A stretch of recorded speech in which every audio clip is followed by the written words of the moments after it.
जी हाँ, खंडवा शहर की एकमात्र पेंट की दुकान जो है भारत सरकार द्वारा ISO प्रमाणित, जहां आप पाएंगे एशियन पेंट्स और ड्यूलेक्स पेंट्स की सारी रेंज और भारतीय रेलवे में लगने वाला एपॉक्सी पेंट्स।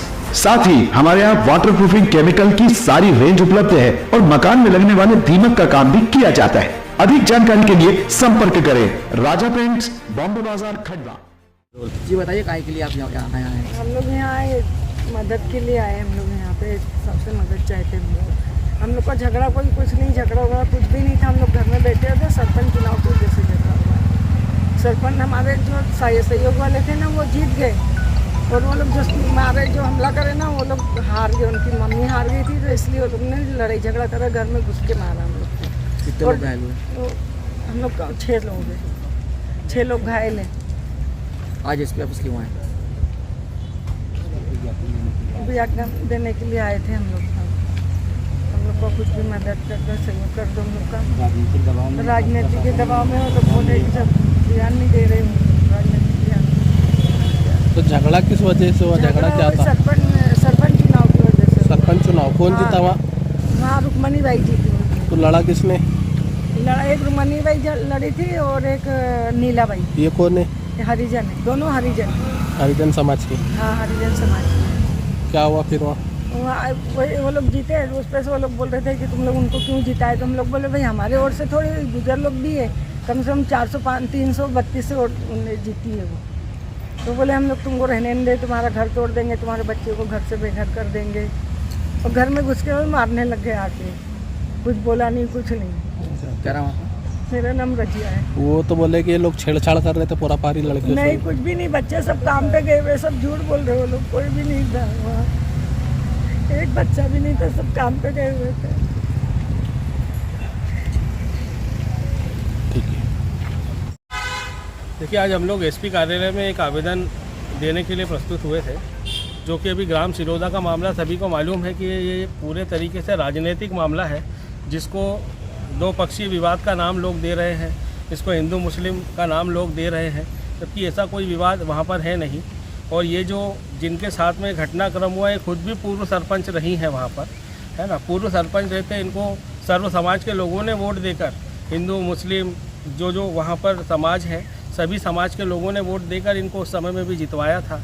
और अभी वर्तमान में भी जिस सरपंच को इन लोगों ने सपोर्ट किया और जितवाया है, जो पार्टी जो हार गई है, वो लोगों ने जो विवाद वगैरह पैदा किया और जो दूसरे एलिगेशंस लगाए जा रहे हैं, वो सारे निराधार हैं। और सेकेंडली, कहीं से कहीं तक ऐसा कोई मामला नहीं है कि वो कोई हिंदू मुस्लिम ये वो इस तरीके का कोई विवाद हो। अभी आए दिन हम लोग देख रहे हैं कि लोग अपनी राजनीतिक रोटियों को सेकने के लिए और एक बहुसंख्यक समाज का जो वोट है उसको अपनी तरफ कायल करने के लिए इस तरीके की धूमिल राजनीति भी कर रहे हैं, और जो है कि हिंदू मुस्लिम वाला फैक्टर लेकर आ रहे हैं। तो ये तमाम चीज़ें मेरी वो सभी लोगों से और हमारे शहर के जितने लोग हैं उनसे भी अपील है कि भाई इतने नफ़रतों के अंदर हमारे शहर को, हमारे प्रदेश को या देश को ना बांटो। हम आपस में प्रेम का संदेश दें, मोहब्बतें कायम रहे और हम लोग आपसी भाईचारे प्रेम के साथ में रहें। विवाद की जड़ क्या थी भाई इस मामले? विवाद की जड़ टोटल राजनीतिक है। ये भी वहाँ पर सरपंच चुनाव हुआ था, तो ये परिवार ने, जो जीतने वाले परिवार है, एक जो हारे हैं और जो जीते हैं, तो इन्होंने एक पक्ष को जो है सपोर्ट किया, सपोर्ट करके उनको वोट दिलाया था। चूँकि ये भी पूर्व सरपंच रहे हैं, तो उसको लेकर ये विवाद खड़ा हुआ है, ना कि कोई हिंदू मुस्लिम ये वो छेड़छाड़ कुछ नहीं। अभी आप लोगों ने न्यूज़ भी दिखाई, जो पहले वाली जो फर्स्ट जो न्यूज़ चली वो यही चली थी ना, कि भाई जो है ये चुनाव को लेकर ये सारा मामला हुआ है। तो इसमें कोई ऐसा मामला है नहीं कि कोई हिंदू मुस्लिम या कोई छेड़छाड़ वगैरह ये वो।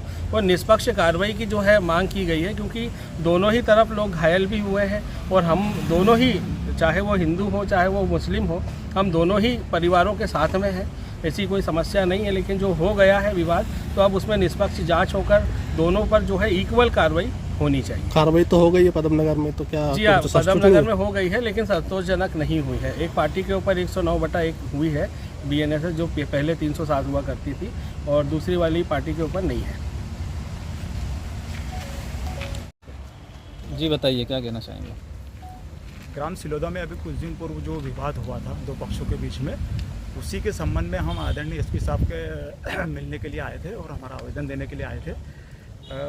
जैसे कि ये ग्राम वाले जो आए हमारे साथ में, इसमें ये पूर्व में सरपंच रह चुके हैं वो ग्राम के अंदर, जिनका नाम अजीज मंसूरी रहा। उनकी वाइफ जो सरपंच थी, यदि जिस जगह पर जिस स्थान पर इनका निवास है वहाँ पर ये 8 से 10 घर के जो अल्पसंख्यक समुदाय के रहते हैं, और बाकी जो है वो 50, 60, 70 घर के जो है वो बहुसंख्यक समाज के रहते हैं। यदि इनका आचरण, इनका व्यवहार यदि खराब रहता है, यदि ये लड़ाकू रहते हैं, तो वो पूर्व में जब सरपंच चुनाव जीते तो कैसे जीतते? इनकी छवि बहुत अच्छी थी, इनका आचरण अच्छा था, इसलिए समस्त ग्राम वालों ने इनको वहाँ पर चुनाव जिताया था। अभी फिर सेकेंडली जब वो उपचुनाव हुआ वहाँ पर सरपंच का, तो उसमें जो विजय हुआ जो सरपंच प्रत्याशी, उसके समर्थन में लोगों ने काम किया था, और जो हारे थे तो वो लोग ने अपनी खुन्नस निकालने के लिए उसको एक विवाद किया, जो निजी लड़ाई को उन्होंने सांप्रदायिक रूप दिया, जबकि ऐसा नहीं है। वहाँ ग्राम के लोग आपस में बहुत ही सांप्रदायिक प्यार मोहब्बत से और आपसी सौहार्द बनाकर रहते हैं। तो दूसरी बात यह है कि जो निष्पक्ष इस पर कार्रवाई नहीं है, हम लोग आक्रोशित है, नाराज है। हमारे साथ में जो पीड़ित आए वो नाराज है, चूँकि इनके ऊपर गंभीर धाराओं में प्रकरण दर्ज किया गया, और उनके ऊपर जो प्रकरण जो है गंभीर धाराओं में दर्ज नहीं किया गया, शायद किया भी नहीं गया मेरे हिसाब से। वन तरफा वन साइडेड केस दर्ज किया गया। तो हमने आदरणीय एसपी साहब से हमारी मांग रखी है कि इस पूरे केस की निष्पक्ष जाँच की जाए, और जो भी दोषी संबंधित है उसके ऊपर जो है एक्शन तुरंत कड़ा लिया जाए। और वहाँ पर मैं एक और बात कहना चाहूँगा मीडिया के माध्यम से कि ग्राम सिलोदा में एक शांति समिति का कार्यक्रम आयोजित किया जाए। आदरणीय एसपी साहब से मैं निवेदन करता हूँ, और दोनों समुदायों के बिठाकर वहाँ पर समझाइश दी जाए कि आपस में सब मिलजुल कर रहे हैं। हमारी यही डिमांड है। परिचय दीजिए। मेरा नाम आदिल मंसूरी, सोशल एक्टिविस्ट।